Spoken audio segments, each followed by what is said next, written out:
As leaders, how do we help bring out everyone's voices, and how do we value the differences and come up with solutions that work for everyone? This is really going to be an equity and diversity conversation here with Mary Sullivan, who is an executive leader in the financial services industry with over 30 years experience working on these kinds of topics. And she's also the host of the Sweet But Fearless podcast, because we can be sweet even as we're fearless leaders. Join us to find out more.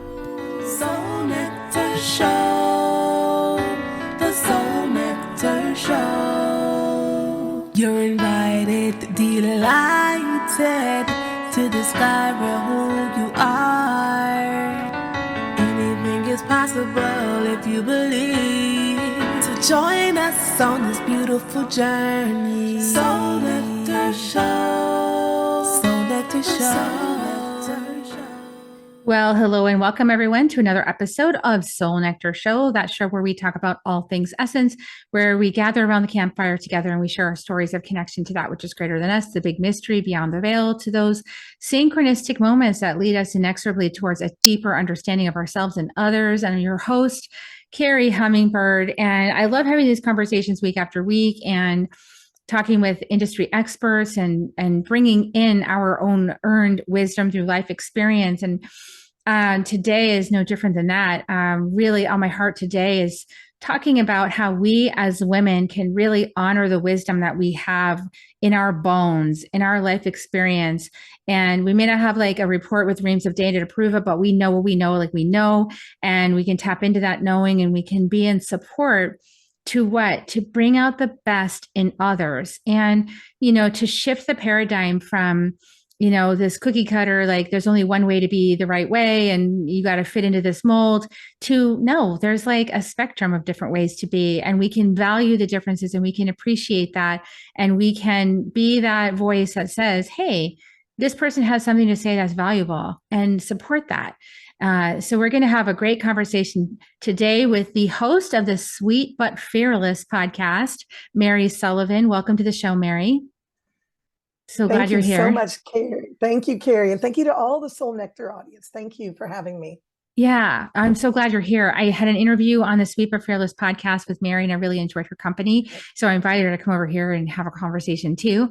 Mary is an executive leader in the financial services industry with over 30 years of experience. And she began her career after completing her master's in Spanish and an undergraduate in political science. And she's held lots and lots of leadership positions throughout her career around the globe, and with many different types of people, and even like bilingual call center teams. Is just had so much experience, but her passion really is helping women and other underrepresented groups to be an advocate for them, so that they are all their voices are heard. Everyone's voice is heard. And the Sweet and Fearless podcast is all about that. It's about being fearless, taking risks, holding yourself and others accountable to be their best as well. So I'm really glad that you're here. And I know my audience would love to hear more about your story of falling into your path of greatest service. Mary, tell us more. How did you get started? Again, Carrie. And yeah, I started, when you think about, you were reading some of my bio, and I appreciate that because, my parents helped me a lot with my education and providing a very great foundation for me. And then, of course, it was my job to take it forward, probably like many of us. And what I received from that benefit of that great education was many things. But the number one thing was opening that door of curiosity.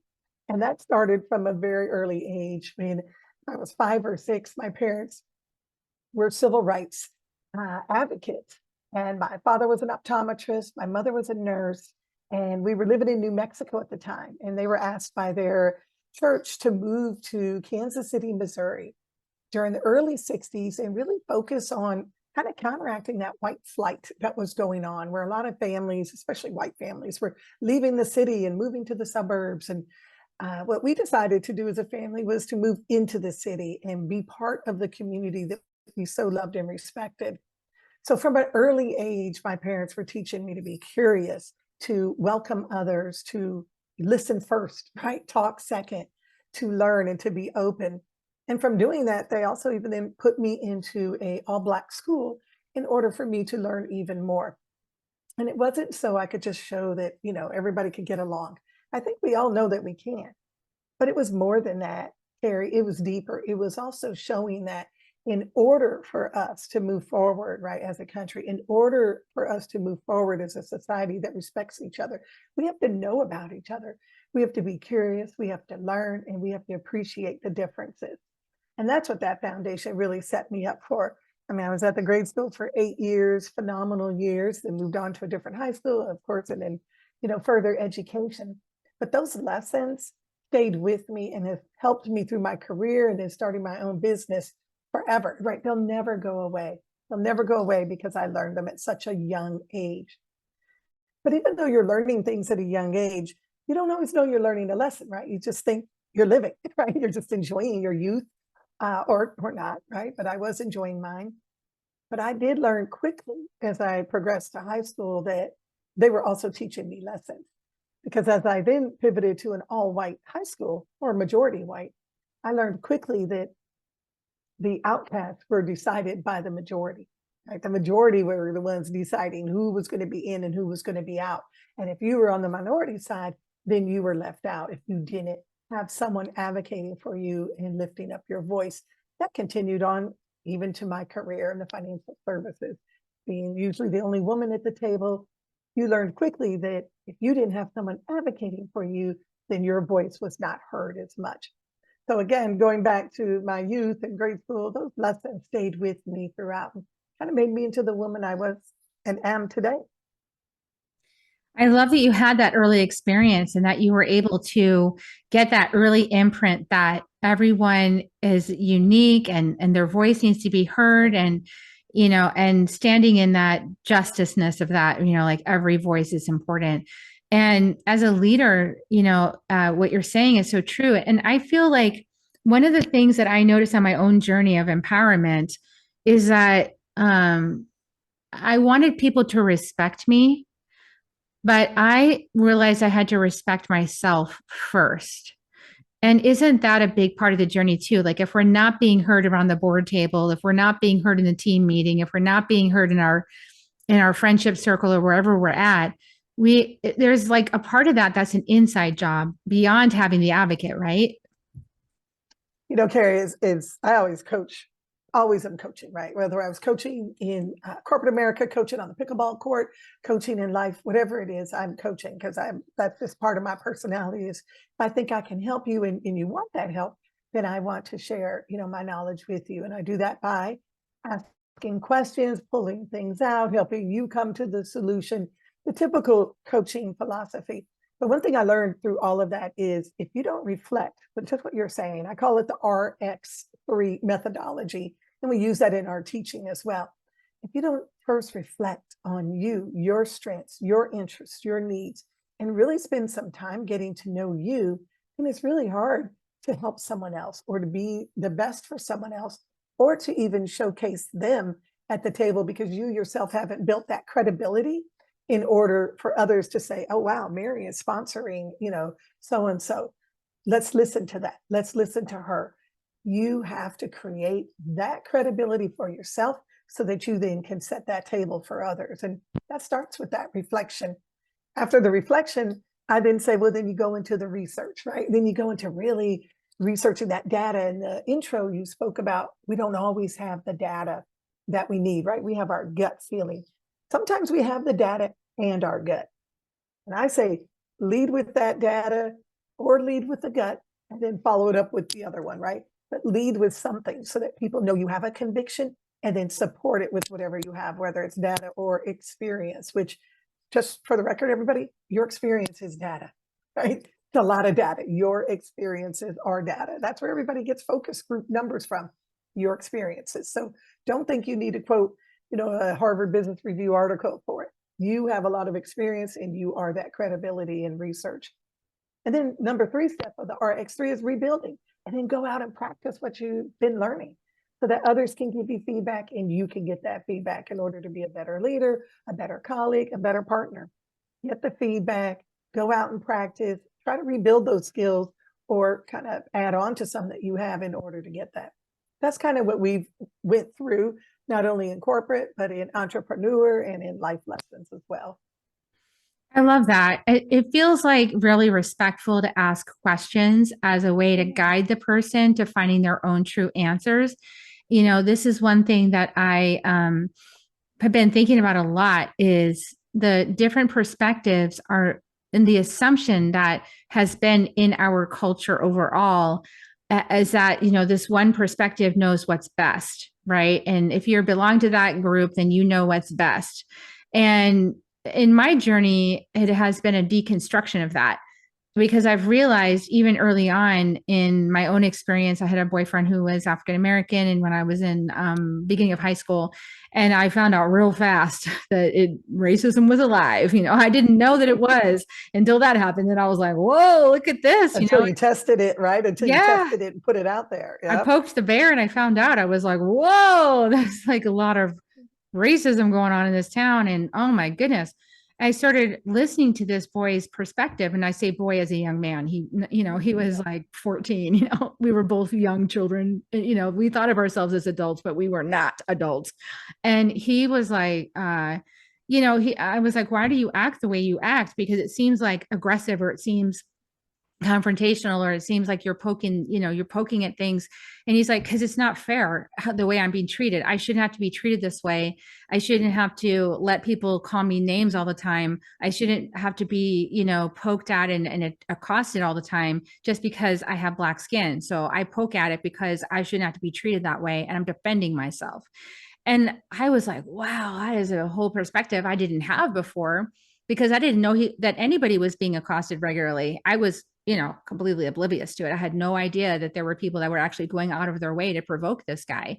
And, you know, innocent, whatever, unaware. Mhm. And I think a lot of people are innocent and unaware when you're in the dominant caste, as they like to say. Mhm. You're unaware of it. But you were flung right into the heart of a system where you got to be very well aware of the other perspective, you know, the perspective of people that were of color.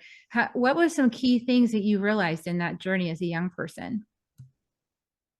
You know, Carrie, like I said, when you're in it at that moment, you don't think of it as a lesson. But when you are, you know, more mature and you reflect on it, you do. And we often, I mean, we have reunions for our whole school almost every other year.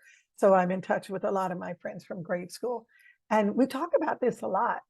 And one of the things that I realized is that when you begin being curious and start to ask, you really just want to be a part of the community. So I wanted to wear my hair like all the other young girls in the class, right? And my mother, of course, would be crying at home because, you know, I have curly, half, you know, Italian, half Irish hair, and it was very thick, and it was all, you know, put into braids and just not for what my hair was meant for. It's twisted up, and it was very tangled. And she was like, "What are you doing?" And I'm like, "I want to look like everybody else. I want to wear my hair like everybody else." And on the flip side, also my young, you know, colleagues in grade school were also wanting to braid my hair or touch my hair as well, and to learn more about the culture and my upbringing. And what we realized at the end of the day is, yes, we have differences, and I appreciate the differences, and that's what we learn to do is appreciate it, but also to kind of go deeper than just the surface. You know, go deeper. And I'll use hair as an example because it is so empowering. I know for African American women, and no, do I speak for all of them? I'm speaking for the ones I know, and they shared that with me. You know, it's so powerful, their hair, and not just learning when we were swimming together, and they would say, "I don't want to get my hair wet, Mary," and I'm like, "Why?" Because I'm getting my hair wet. And then they would walk me through the process that it would take in order to bring their hair back to the original state they wanted it in. And I'm like, "Oh my God, who has 4 or 5 hours for all of this?" I agree. I just wash my hair and run outside and it looks great, you know, according to quote my white hair standard.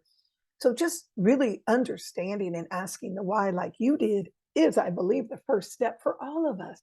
For all of us. So many don't have that privilege of being raised in a diverse neighborhood or going to a diverse school. So you know what you know, but you do and can take that step to be curious and ask. Now, you don't want to, of course, go to everybody that you don't know and start asking questions that are very personal. I think you have to cultivate those relationships and that trust. But what I also learned is that people are taught hate, right? I don't think there is one child that grows up in this world hateful. I just don't believe that at all. We are taught hate. And I could see that hate being taught by parents of other schools when we would go to our volleyball matches and they would scream the N word and they would, throw out racial slurs and just any kind of slur at us, myself included, mostly directed at the African American kids. I mean, these were grown ass adults saying these words and this just hatred, vileness coming from them. And I thought, oh my gosh, what is wrong with you that you would do this, that you would treat a child like that or a race like that or a human being like that? So I learned that quickly. And that gave me a lot of distrust. And with that distrust in a lot of adults also came though some learning, right? It's that I can't also put every, white parent from the suburb in a category and judge them as racist, just like they shouldn't put every young Black child in a category and judge them anyway as well. So you learn quickly that it's not a both sides thing. I'm not into that. What I did learn though was to ask more about why are you so hateful? Why are you saying these words? Why? And I had that privilege as the white kid, in the group to turn around and be able to say that, right? To be able to say, why are you doing this? And of course, I never got an answer that was valid. But what I did learn was to not be afraid to ask those questions. And I took that into the boardroom, right? I took that into my career when decisions were being made. I took that strength and conviction of knowing that it is okay to ask questions and it is okay to challenge what you're hearing and seeing. All of us can do that, but not even us can do it. Those of us that have that privilege need to do it. We need to do it more and we need to do it on behalf of others. And Carrie, that's what that taught me was, look, I'm, yes, I may be the only woman in the boardroom, but I'm also the majority on the white side, right, of the boardroom. So there's that order in there, and I knew I was still higher than most of the underrepresented groups. So I still felt that I had a privilege in order to use that I could be that. A lot of times, of course, I would work on different initiatives or different resource groups, and the executives in the company would soon find out about my background and knowledge, and they would ask me, Mary, can you tell us more? And I would say, I'm happy to, but why don't you create a group of the individuals themselves to tell you more? Why do you need me in there as a translator? I mean, I'll help you, but you need to go right to the source because again, my own information will be filtered. So again, using that privilege, using that curiosity, Carrie, that's definitely something I think that experience taught me. My experience, I appreciate everything you just said because it reveals, and everything you're saying reveals that you are a person that has been deeply in the conversation of diversity and equity. The fact that there's a color ladder, that you're like, there's a color ladder. There's also a sex ladder, and there it is. And you're not trying to deny it. I think a lot of people get frustrated in this conversation. People of color gets frustrated because there are a lot of white women, particularly, who will deny that there's a color ladder or that there is a sex ladder. And it's like, do you not see it, or you just don't want to ask into it? Because it's like the moment I've realized for myself that the moment that I stepped away and I started dating the African-American kid, and I became the outsider. I became the one that was challenging the system. Because I had guys come up to me, these white guys, and say, "You're too pretty to be dating that Black guy." I'm like, is there like a rule around if you're a really pretty white girl, you can't date a Black guy? Where does that come from? I don't understand that. Where is that rule? Deep-rooted racism. Yeah. Where's that rule written? Yeah. I don't get that. And so I found out there was all these rules, unspoken rules that everyone just seemed to know, but I was clueless about them. And I was like, where did that rule come from? I don't understand. Yet if you turn around and ask the same people about these rules, they're like, oh, I don't know anything about that. It's yes, actually you do. Because if you had to say what the rules were, you could probably say what they were, right? So it's just like, you just know it. And so how can we change it if people won't get in the spot of actually admitting it's there? How do we do that? Well, there's many ways that you challenge yourself, right? I mean, there's many ways. I am a huge fan of saying, look, there is that machine out there called the Google machine, right? And people can Google information to educate themselves. there's a lot of information we could do to become and learn more about another culture or race or gender or anything. We can find that and do a lot of research. And that's, again, I go back to the reflect on what you want to know, research it, and then rebuild your own skills. That goes for many things. And it goes for learning about another culture, learning about your biases. There's many great books about bias out there, unconscious bias as well. I never, ever hold myself out to not have any of that. I have tons of bias.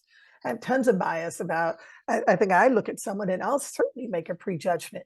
But what I have added to that is to step back and be aware of it and to, right, say, okay, I know that I'm going to judge them because they were late. They were 5 minutes late. So I'm going to judge that person based on blah, blah, blah. My experience of not liking people being late. Give a moment, find out why the person is late. What could you do to help that person not be late again and not be so judgmental that just because we have certain preferences that we like, that those are the best preferences. That's the first thing I think we can do, is to reflect on that and research and learn more about. I know when I was at the Vanguard Financial Group, a lot of information, we were trying to bring in different resource groups to help with diversity, equity, and inclusion and belonging. And I was leading a lot of efforts on that. And one gentleman said to me, well, what about the white male? What's our day? And I was like, well, you kind of mean the other 360 days of the year? Is that what you're asking me? But yes, I said that too. But then I said, look, I get it. You're feeling a little bit, put out. You're feeling all of these things. So I'm going to give you some space to tell me how you're feeling and to tell me whether I agree with it or not, whether I think you're just exaggerating. Who cares? Give them the space to talk. Give them the space to share their feelings. And then after I provided that, I said, okay, now let's go into what we're going to do. How can we solve it? Asking them for solutions, right? The typical coaching methodology, asking the individual for solutions, guiding them, but asking them for input, giving a lot of what if scenarios. So what if you did that? How do you think so-and-so will feel? How do you think other groups will feel? If you did this, how do you think the outcome could be? And then getting them to come to that conclusion. So I think a lot of times, if you give people the space to express how they're feeling, whether you agree with it or not, and then help them research and rebuild on what the better behavior could be to be more inclusive, I think that can help bring people along. So that's what I would say for anything, whether I'm learning a language, whether I'm learning a new sport or a new skill, is to be curious, but also do some research and acknowledge, like you said at the beginning, your own reflection on who you are and what you want, your interests, and then start that rebuilding process. And don't put it all on the other person to do that for you. Do your own research yourself.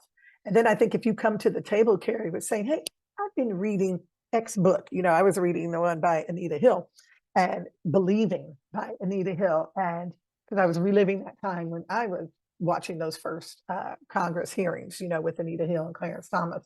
And then she came out with this book, Believing, and reading it again. And I'm thinking, my God, what she went through and how I probably didn't have as much sympathy for her as I should have, right? I believed her, but I didn't have sympathy for her. And I think, again, what we can do as women of privilege, men of privilege, whatever, a person of privilege, is to read, learn, and be able to also change our mind. Yeah, and educate ourselves, which That's means right. dedicating Educate some of your yourself. time to reading these resources, like Cast by Isabel Wilkerson. It's an That's a excellent great book. book. Great It book. is Yes. well researched. She has Mhm. substantiated all of her points she's making. It's Right. an excellent resource, and there's resources like that you can pick up and read or listen on Audible, and they are Exactly. triggering. Let's just say they're Yeah. triggering. Yeah. That's right. Oh, yeah. And another thing, Carrie, is, the point when you're saying, how can we learn, is I've often said to individuals, look, if you want to practice, especially men, right? Again, in the financial services industry, they're like, hey, Mary, I have a young lady.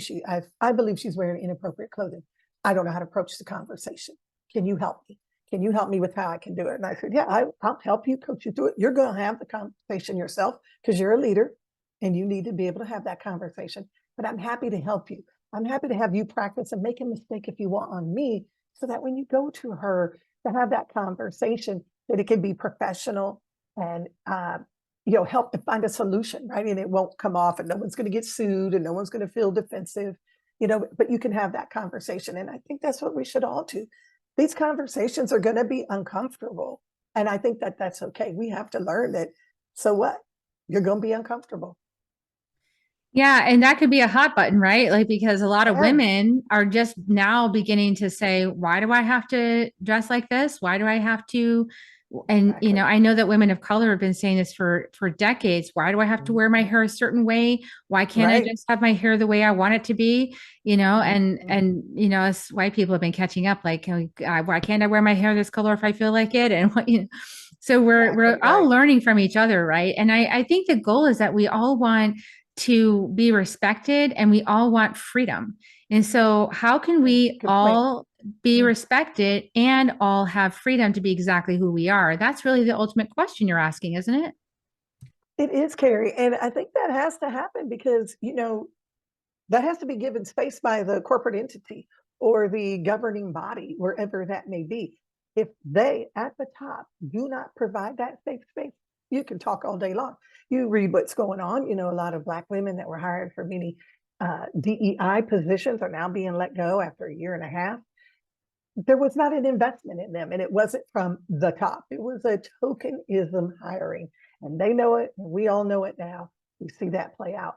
Whenever you have these initiatives, or you say, I want to create this type of welcoming environment, whether it's your personal home, whether it's your community, wherever it is, if it doesn't start with you or the governing body, it doesn't matter. You can have all the great people you want on your staff. It has to start with that leadership. And I think that's where we have to come and play, whether if we're employing people, if we're leading initiatives, it has to be seen from us. And I think that's where that can start. Start with the top, and then, yes, have the experts come in, but give them that authority in order to make decisions that can make us uncomfortable. But you have to give them the authority and back them up. Yeah, and I think it's really tempting if you're a person in this work to begin with, or in women's rights, or in the rights of people of color or other groups. You can start to feel, I know I'll speak for myself, I can Yeah. start to feel frustrated Oh, with yeah. people who are status quo people, who are like, I don't want to shake the boat. Everyone's uncomfortable with this, so I don't want to have the conversation. We did it for a little while, but it's ruining our business, or Mhm. it's not working out, and then and nobody's engaging, so it's not really working, and so we're just gonna like pull the plug on that because it's uncomfortable, and we want to go back to like gaslighting everybody, and that does not build relationships. That does not build trust. It does not build community.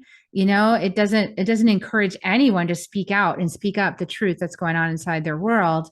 And I think almost like a lot of these corporate entities, they don't want the truth, right? I mean, they want to keep doing what they're doing, even though it's like damaging the environment and it's profits over Yeah. people.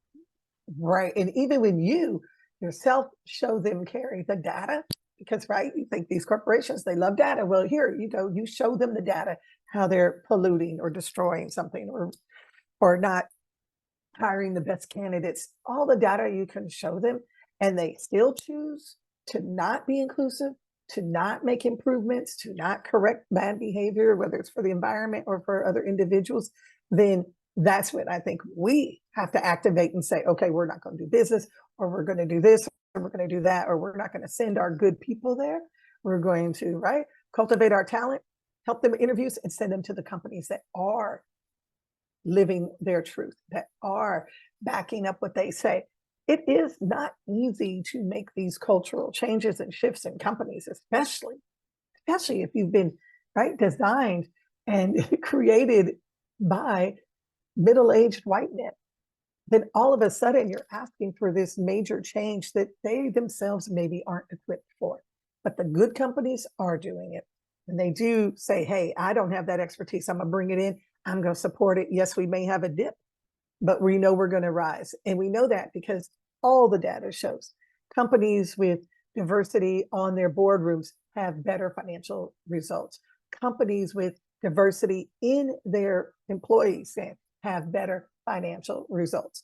All of this is data. Google puts out a workshop called I Am Remarkable, and I'm one of their platinum facilitators for that workshop.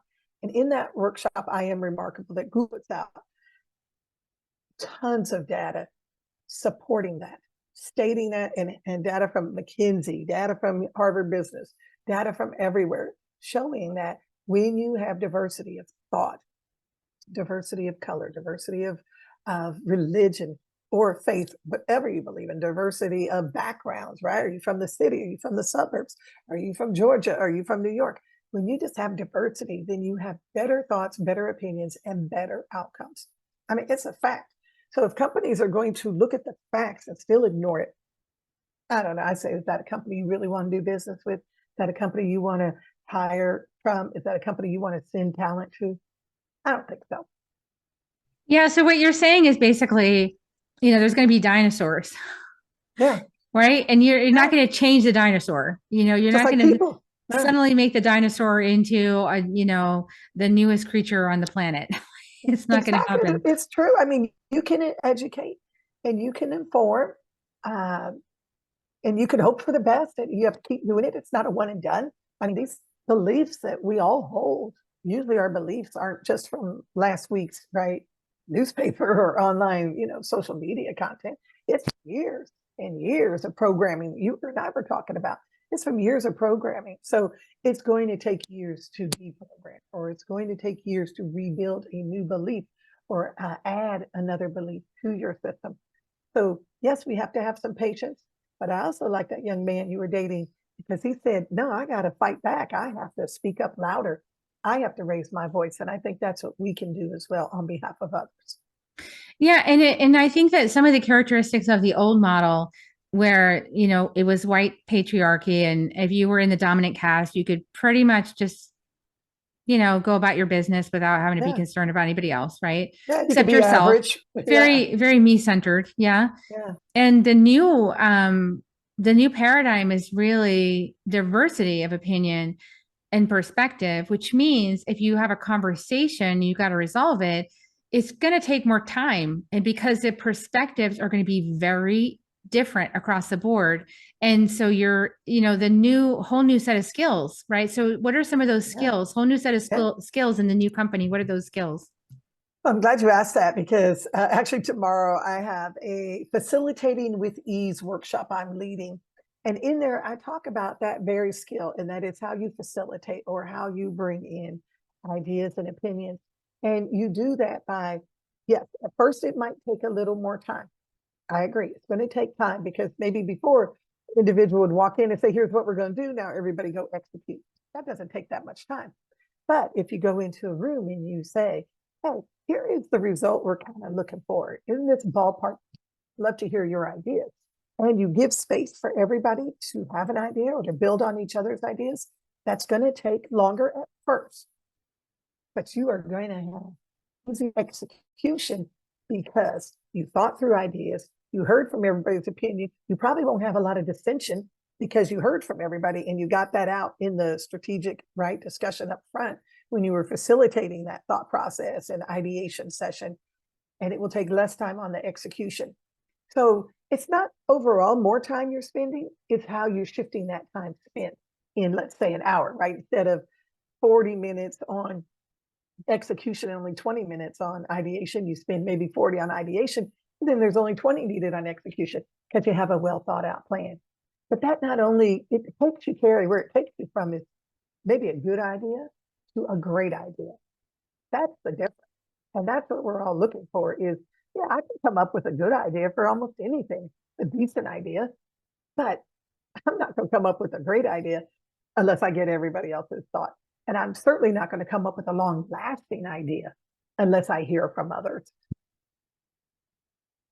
That's I love definitely a skill that I would say. Yeah. Yeah, it really resonates. And, I think, just I have a long-term vision, and as a long-term vision kind of person, I see this as the next stage for people to learn how to work together, for all of us to learn how to hear each other and work together to come up with better solutions that work for everyone. And then after that will be, okay, now how can we create better solutions that work for future generations, not just ourselves in this 5-minute window or this year's profits, but how can we make decisions that benefit the planet to come? And in order Yep. to get to that conversation, we got to move through this conversation first, because if we don't have this skill, there's no way we can get to the next skill, right? So it's a sequence of skills, isn't it? It is, Carrie. And I mean, there's some practical ones. I mean, first of all, listening, right? We talk about that. Listen, listen, listen. Ask the questions and listen.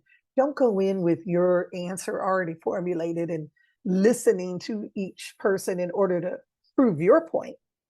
Listen with that true open mind, right? That fourth level they call of active listening, with no prejudgment going on. Just get to that calm space and just focus on what they're saying. There's also fun techniques called the post-it technique. I'm sure most people have used that one, where you give everybody a stack of post-its and you're brainstorming and you ask them just to throw every idea up there, and you have their different color post-its for each person or each group or a table. And then you throw everything up on the board, and then you start looking at things that are complementary to each other, things that are different, and you start pulling them all together into ways where you can pull these great ideas into one, and to try, or maybe even to try a couple of them, right? Your test group, your hypothesis group, and see what comes out of it. But it's about getting all the information out. It's not just only hearing from people of different races or backgrounds or genders, but it's also, we have the introverts and the extroverts, right? You go into any meeting, us extroverts are just going to dominate everything if you don't shut us up, right? If you don't put a timeout on us and say, hey, wait a minute, 3 minutes per person, we want to give everybody a chance to talk. There's all sorts of techniques, but you have to be very intentional in order to get all this information. And that's what I talk about in the facilitating, whether you're facilitating a 1-hour meeting or an all-day workshop. It is a job to make sure everybody is heard. And not everybody wants to be heard vocally. Some people want to use the chat room on Zoom. Some people would rather send you a memo.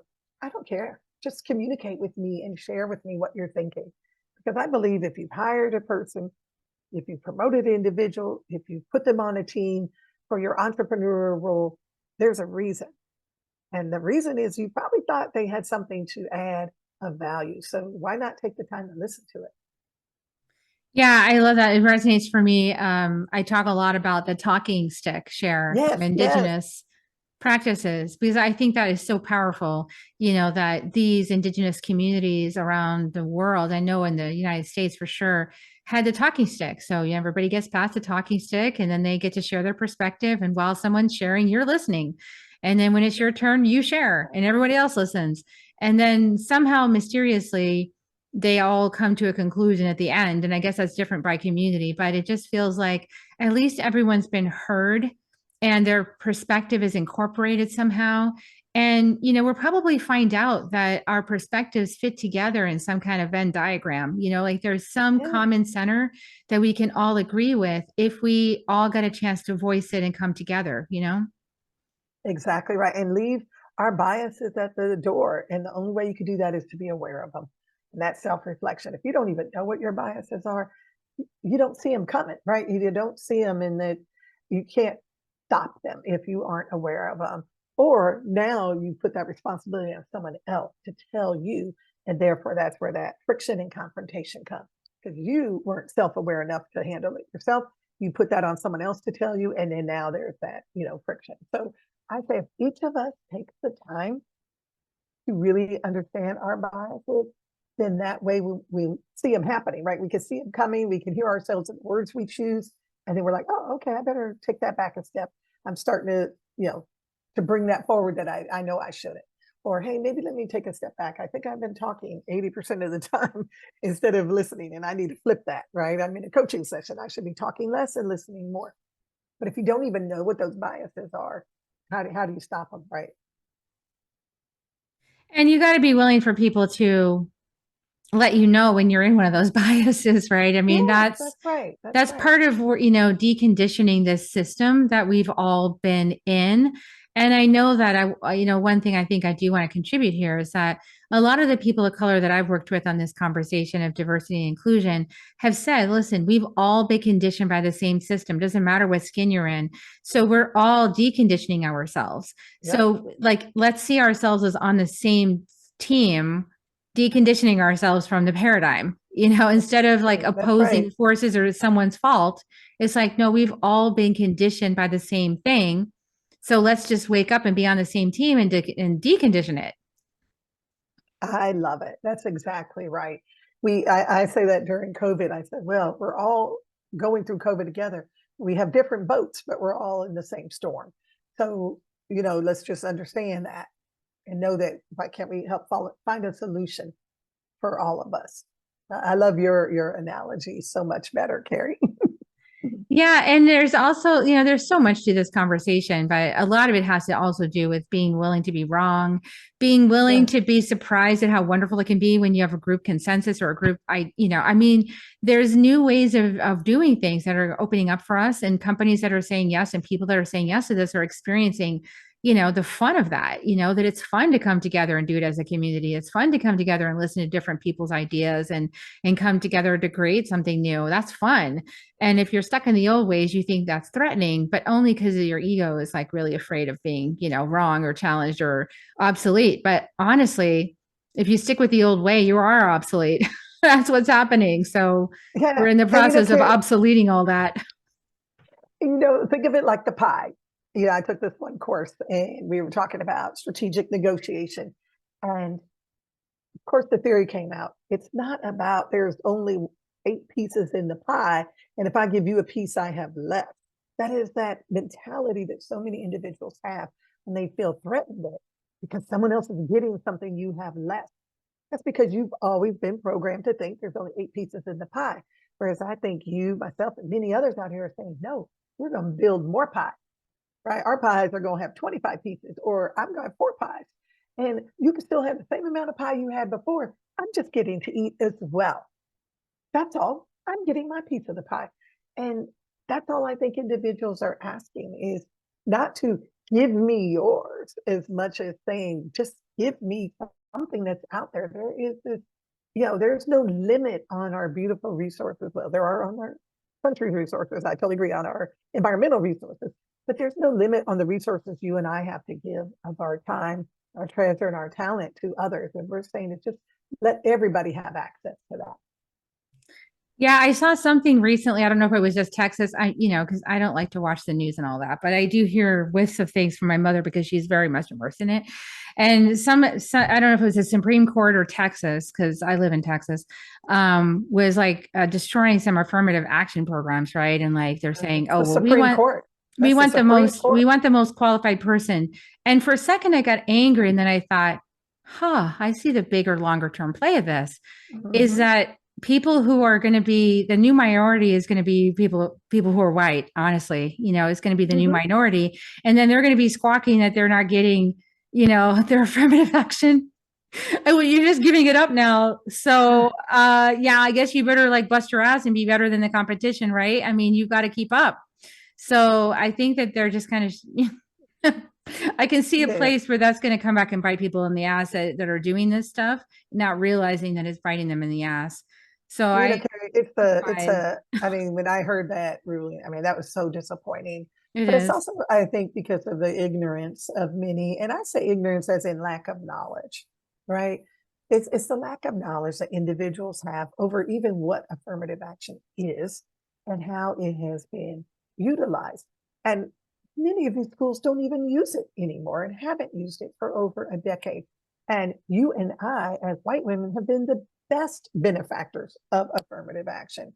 But again, it goes back to that pie. It goes back to people feeling, oh, if I make space for one group, that's less for me. Well, you could actually have more spaces if you choose so. So it's not about letting those that are underqualified in. It's saying we do know that there is a unlevel playing field to begin with, right? And I think that's the point that no, I don't think everybody agrees on that. And that's part of that ignorance that people believe, oh, we all have the same opportunity. And we know we don't. So if you don't even start with the basis of facts of we do not all have the same opportunities in order to have a level playing field when it comes to acceptance into whatever it is, jobs, housing, universities, then that makes that uneven playing field. And affirmative action was created in order to level some of it out. We're talking 4 and 5%. What we are talking about. So it's more about saying, if we had this level playing field to the beginning, which I think everybody would like to have, well, we would all want to have a level playing field. Again, other than the racist individuals, we all would like to have a level playing field, but we aren't there. So until we get there, we need programs like affirmative action. That's my belief, and I think that's the one that affirmative action also helped. And unfortunately, that was struck down. But we're going to keep fighting because it's just wrong. Well, it's just a matter It's of wrong. being a conscious individual and choosing Exactly. to make a diverse environment in your company, Yeah. you know, and choosing to do that. I had somebody close to me was talking about a business they had started, and they were like, when they were started, they were all just kind of in the flow and started the business, and then they looked around at themselves and they said, "We're all white men. Uh-oh, what did we just do?" Yeah. And you know, that was an awkward moment of recognition, like, oh, we just self-selected all white men for our group. We might want to diversify that. And how do we go about doing that in a way that's authentic, that's Right. genuine, that's real, Mhm. that's from the heart, that is respectful? And I like that they were having that conversation, and it was uncomfortable listening to them because I was like, "Ew, But they did. At least but they at least they noticed had the it. conversation, you know. You're So darn right. They had the courage to say it and to do something about it. You know, I listened to this one author, and I can't remember her name, so I apologize. But she was talking about companies using the referral program. You know, I was in the financial industry, and so we have a huge referral programs throughout the financial industry. Well, if you refer family or friend, you can get, you know, $3,000, $4,000 for that referral. Well, we should then know what that breeds, right? Most people have friends of their same color or gender. So you have, starting with this male, white dominated club, referring each other. So we weren't getting a lot of diversity in the financial industry. And I'm glad that when she spoke about that, she really challenged that and said, you have to think differently how you're recruiting. You have to think differently how you are handling your referral programs, because what you're doing is just getting some of the same. yeah, and it has a conscious choice, and it is Yeah. uncomfortable leaning into that because Oh, it's a yeah. little inauthentic to begin with. And then when you realize it's not authentic for you to have a diverse friendship circle, you're like, Yeah. oh, that is Right. When icky. everybody's like, well, I can run That is out so and get a icky. black friend. Of course not. And, but what it does Yeah. say to individuals is be intentional on your networking group. Yes, reach out to people of color, invite them into your networking group, but not so you can say I have 2% or 10%, so you can get to know them and see how you can help them. So you Then can expand your mindset and your that's right. That's perspective. right. That's the Then it's reason. It's not to intentional. get That's my right. quotas. Exactly. And then people trust you, and Yeah. then you can know you're doing well, right? You know, you're doing it for good. Well, there's a lot of nuances to this conversation as we've explored in this conversation right here. And I love the how you're in it, you know, because I've had these conversations multiple places now, and you're like, oh yeah, I got that one. Oh, I know what that is. Oh, this is and it is, it's kind of like that. You have to kind of know the terrain of this conversation and all the Yeah. ways that the ego manifests, like, oh, I'm not doing that. Because it is like it's a matrix we're dissolving here, and it has many arms. So yeah, thank you for doing the work that you're doing on that. I really honor you for committing yourself to that work, and all the work that you do to uplift women and uplift people who you know, haven't had their voices heard as often as they should be or as loudly as they should. And so thank you for doing what you're doing. Is there anything that you'd like to direct people to for, you know, just to get to know you better besides your podcast? Sure. Obviously your Yeah. podcast. Well, thank you, Carrie. And it has been such a pleasure. Every time I talk with you, I learn something new as well. Yes, we'd love for them to come over to sweetbutfearless.com, join our mailing list. We have a wonderful newsletter where we showcase a lot of different individuals and how they're moving up in their career and what they did in order to move up in their career. It's free. And it's just a lot of great, as you were saying, uplifting others and showcasing their talent. Maybe they don't get to be seen and heard as much, as well as the podcast. We love that. Check out our website. Just peruse around there and see what you find. We have courses and a membership and all those other things, but we also have many, many free resources that you can download and just help yourself too. And we would love for you to do that. Beautiful. Sounds great. Community. We need community, everybody. That sounds Yeah. awesome. Well, that sounds great. Everybody can head over there, Sweet or Fearless, and check it out. And please like, subscribe, comment, share this episode out with anybody you know who would be interested in this medicine and this really powerful work. I'll put a link to my interview on Sweet and Fearless. So you can go check out my podcast with Mary. And because we had a great conversation over there too. Oh, yes, we did. Yes, we did. Great. So yeah, come and do this. Everybody get powerful, stay sweet. You can be sweet and be powerful at the same time. You don't have to be, the most aggressive, assertive, loudest person in the room. You can be sweet and fearless and be heard. And I hope that you check out our podcast to find that out. And here come your kisses, everybody. Would you like to join me, Mary? I always give kisses at the end. Here they come, everybody. Kisses. I love it. And we'll see you next time on Soul Nectar Show. Bye for now, everyone. If you found even one gold nugget in this episode of Soul Nectar Show, will you do us a favor? Will you subscribe, like, and share this episode? Maybe even write a comment and let us know what you thought about it. We really, really want to engage with you at a much deeper level. Let's be part of community together. Have a great week, everyone. Bye for now. To dive in deeper to nourishing conversation, visit soulnectar.show. Soul Nectar Show. Awaken away to show. Take a sip from the drip of nectar, from the source of who you are.